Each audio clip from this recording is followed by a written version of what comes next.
You probably clicked on this video thinking, what the hell, this isn't true. You're probably thinking, how is my friendly neighborhood Spider-Man stealing my job? I'm not even an actor. But unfortunately, it's not just acting jobs is stealing, and by the end of this video, you'll understand why Tom Holland is literally stealing your job. But let's get some context first. Thomas Stanley Holland is an English actor and dancer, born June 1st of 1996. He began acting at the age of 9. Yes, 9 years old. For an audition at the Billy Elliot musical, at London's Victoria Palace Theatre from a referral from Lynn Page. Wait, how does this relate to him stealing our jobs? Stop it. Get help. Context is important. He actually did not get this job, but after 2 years of dedication, he booked a supporting role in the production. To jump to something you might actually recognize, he booked the role in The Secret World of Ariadne, a film created by Studio Ghibli as a voice actor. Shortly after, he was able to book a role in The Impossible with Naomi Watts. But let's stop for a bit, as this video isn't about a complete acting history of Tom Holland. Let's fast forward a bit. So, eventually, Tom Holland gets the role. Spider-Man. Our third Spider-Man. What a stud. Not this stud. Or this one. Or this one. Or this one. This one.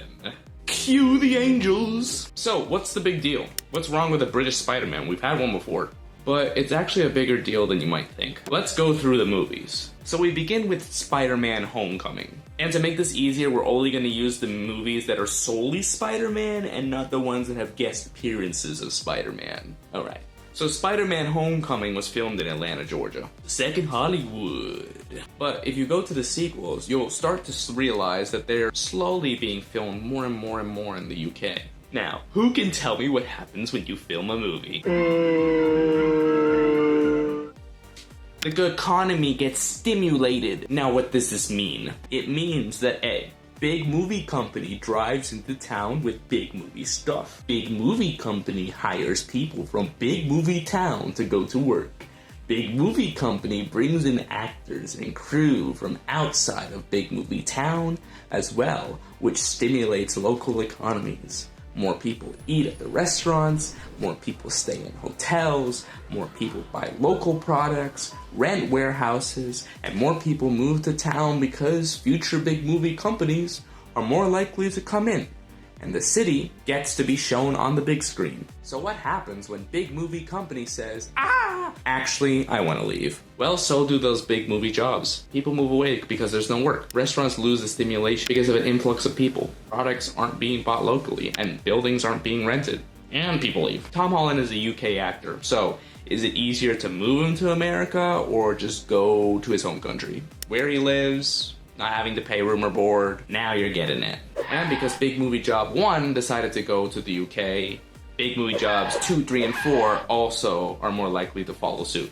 Because they want to save as much money as possible, and right now the UK has one of the best tax credits for the movie industry in the entire world. So what can we do? Well, we could try to increase the tax credit to match the other countries, but it becomes a game of who can lose money faster. Because if you would keep increasing the tax credit, it becomes like a game of chicken. Or you have to find more of a reason to stay locally. If American actors become better, then it is more likely you'll stay in America. It is possible that you still go overseas for some things, but doing passports and work visas and moving equipment by plane or boat is costly. But right now, it costs less to do all those things than to just film locally, which is crazy to think about. On a side note, why are English actors better than American actors anyways? It's because they train more. America adopted sort of a get-rich-quick scheme for acting, where they have these drop-in classes where you kind of just drop in, work on whatever you need to work on, and then you just move on, because you're always trying to work in the industry, you don't have time for the deep classes. But do you really not have time for the deep classes? Because the deep classes are what make you good. Drop-in classes are some quick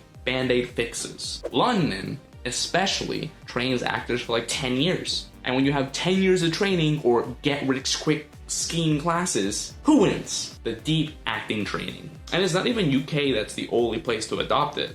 Other places do it too, so America needs to come on, get on board. And they also have better tax credits. Right now, Atlanta is probably one of the best places for tax credit in America, and that's why at one point it became the second Hollywood. California's not terrible either, but it's being outpaced by other places. So it's something that a lot of states might need to consider, because it doesn't have to be specifically in like Atlanta or California, LA. Like, in theory, it could be anywhere. Those are just hubs where a lot of things are already built. But now you're kind of starting to see all this, like how all of these things connect to each other and create this kind of web of economic surplus in local economies. So the next time you think movies don't affect you in real life, they actually might, indirectly at least. Let's hope for better actors in America, or hell, throw your own hat in the ring. Who knows? Might be the next Tom Holland, or the next Timothée Chalamet. Which Timothée Chalamet had like a very, very interesting come up in how he was able to establish himself as an actor. And if you're kind of curious on the ways that he was able to like bypass the Hollywood system to become a famous actor, you better check out that video right here.